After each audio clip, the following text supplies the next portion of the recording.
स्नेनिल्स art of teaching या चॅनलवरती आपल्या सर्वांचं स्वागत आहे. विद्यार्थी मित्रांनो, जे विद्यार्थी बीएड सीईटी दिलेले आहे आणि रजिस्ट्रेशन करत आहेत त्या सर्व विद्यार्थ्यांकरिता सांगू इच्छितो की विद्यार्थी मित्रांनो, आपल्याला आता आपण सर्वजण वाट बघत आहात की मेरिट लिस्ट कधी लागणार आहे आणि त्यात फायनल मेरिट लिस्ट कधी लागणार आहे, प्रोव्हिजनल कधी, फायनल मेरिट लिस्ट कधी. आणि आपल्याला माहिती आहे की दोनदा डेट एक्सटेंड झालेल्या आहेत. म्हणजे आता ही जी डेट आहे बीएड रजिस्ट्रेशनची, ही डेट जी आहे ही डेट आपल्याला माहिती आहे की 25 तारखेपर्यंत आहे आणि 29 तारखेपर्यंत आपलं व्हेरिफिकेशन आहे. दोनदा एक्सटेंड झालेली डेट आता पुन्हा एक्सटेंड होणार नाही. ज्या विद्यार्थ्यांचे अजूनही रिझल्ट लागलेले नाहीये आणि उद्याचा दिवस लास्ट दिवस आहे आपल्या सर्वांना रजिस्ट्रेशन करण्याकरिता, ज्या काही अडचणी असतील तर त्या अडचणी दूर करून आपल्याला रजिस्ट्रेशन करायचं आहे, ज्यांना खरंच बीएड करायचं आहे. आणि पुढच्या वर्षीपासून बीएड हा 1 वर्षाचा, पीजी वाल्या विद्यार्थ्यांकरता 1 वर्षाचा आणि ग्रॅज्युएशन वाल्या विद्यार्थ्यांकरिता 2 वर्षाचा बीएड राहणार आहे. आणि नवीन सीटीईटी संदर्भात तुम्ही सुद्धा एक नोटिफिकेशन आलेलं पाहिलं असेल, एक जाहिरात आलेली आहे, म्हणजे बातमी आलेली आहे, जी सीटीईटी च्या माध्यमातून दिल्लीची बातमी आहे ती, ज्यात प्री प्रायमरी आहे, नंतर आपले प्रायमरी आहे, नंतर माध्यमिक आणि 11वी 12वी पर्यंतचे जे विद्यार्थी आहेत त्यांच्यासाठी अशा 4 प्रकारच्या सीटीईटी असणार आहेत. तर याचा विचार जर आपण केला तर याच वर्षी तुम्ही बीएड करून घ्या विद्यार्थी मित्रांनो. ज्यांनी अजूनपर्यंत केलेलं नसेल रजिस्ट्रेशन करून घ्या. पोचपावती तुमच्याकडे असेल व्हॅलिडिटीची तर ते तुम्ही अपलोड करू शकता. पार्शली व्हेरीफाय असेल तरी तुम्ही ते कन्फर्मेशन जे फायनल ज्या वेळेला तुम्ही रजिस्ट्रेशन करून ज्या वेळेला तुम्ही प्रोव्हिजनल लिस्ट आणि डॉक्युमेंट व्हेरीफाय कराल आणि नंतर तुमचा नंबर लागेल तेव्हापर्यंत तो ते ग्राह्य पकडला जाणार आहे. आणि ज्या वेळेला तुमचा नंबर लावून कॉलेजला तुम्ही ऍडमिशनला जाणार आहात तेव्हा मात्र तुम्हाला ते सर्व डॉक्युमेंट असणं गरजेचं आहे. यामध्ये आता डेट वाढणार नाही. आणि जे आता याच्या नंतरची प्रोसिजर काय असेल ते सांगतोय तुम्हाला. याच्यानंतरची प्रोसिजर प्रोव्हिजनल लिस्ट लागणार आहे आणि प्रोव्हिजनल लिस्ट आणि जी ऑप्शन फॉर्म आहेत, ऑप्शन फॉर्म आहे, मेथड आहे, तर 10 ऑगस्ट पर्यंत 29 तारीख आहे. मग तिथून पुढे 10 दिवस आपल्या वेट अँड वॉचची भूमिका ठेवावी लागेल. 10 दिवस आपल्याला वाट बघावी लागणार आहे आणि 10 ऑगस्ट नंतर या सर्व प्रोसिजर आपल्या 15-20 दिवसामध्ये संपूर्ण प्रोसिजर होऊन जाईल. कारण एकदा लिस्ट लागल्यानंतर 3-3 दिवस तुम्हाला ऍडमिशनसाठी दिले जातात आणि या 3 दिवसानंतर पुन्हा जे काही रिक्त जागा असतात त्या रिक्त जागा त्या कॉलेज त्या साईटवरती आपल्याला दाखवलं जातं आणि त्या माध्यमातून आपल्याला पुन्हा प्रवेश आपल्याला म्हणजे लॉक अनलॉक करायचे असते. तुमचे जे कॉलेजेस आहेत ते बदलवायचे असतील, कॉलेजेस तुम्हाला बघायचे असतील किंवा टाकायचे असेल तर तुम्ही त्या पद्धतीने ते टाकू शकता. विद्यार्थी मित्रांनो, तुम्हाला वारंवार मी सूचना देतो आहे की ज्यांना कॉलेजला जायचं नाही आहे, बीएड करायचं आहे आणि त्या सिटीमध्ये तुम्हाला राहायचं आहे तर त्यासाठी वसतिगृहाची व्यवस्था आहे. स्वाधार आधार योजना सारखी योजना आहेत ज्या माध्यमातून तुम्ही मोफत शिक्षण घेऊ शकता. आणि मोफत शिक्षण शुल्काचा GR सुद्धा मी आपल्या ग्रुपला टाकलेला आहे.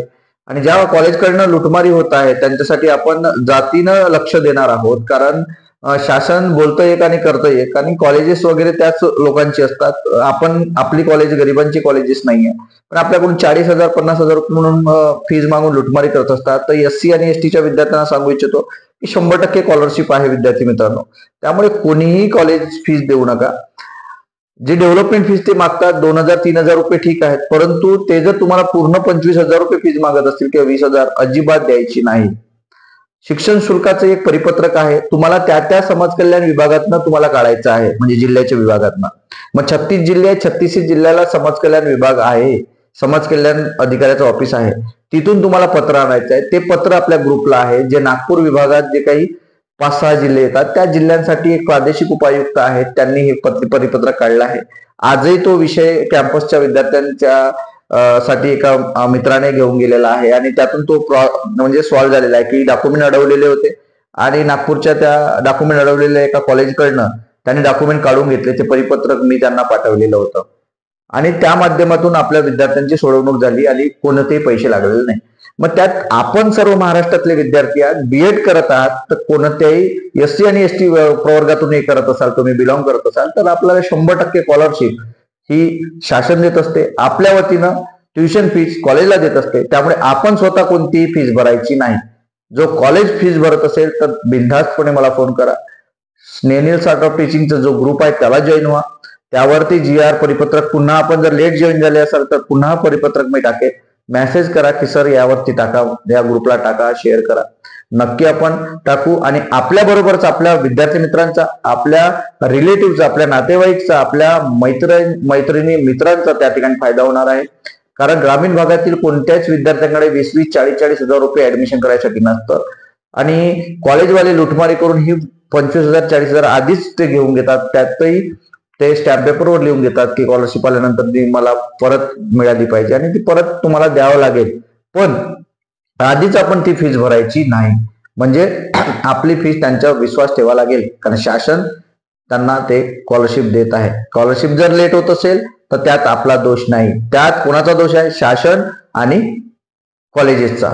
आपला त्याचा दोष नाही. त्याच्यामुळे स्कॉलरशिप लेट होत असेल तर शासनाकडे पैसा नसेल म्हणून स्कॉलरशिप लेट होत असेल आणि त्याच्यामुळे जर कॉलेजवाले डॉक्युमेंट अडवून ठेवत असेल तर ते मात्र आपल्याला चालणार नाही.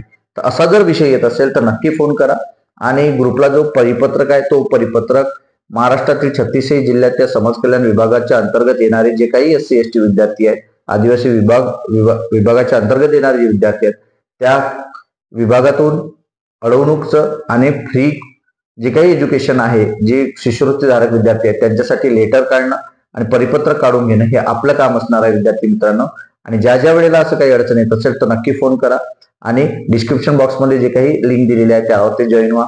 आणि असेच अपडेट करिता काही अडचणी आल्या तर तुम्ही नक्की ग्रुपला टाका आणि असंच अपडेट आपल्या या चॅनलवरती कायमस्वरूपी दिलं जात असते विद्यार्थी मित्रांनो. धन्यवाद.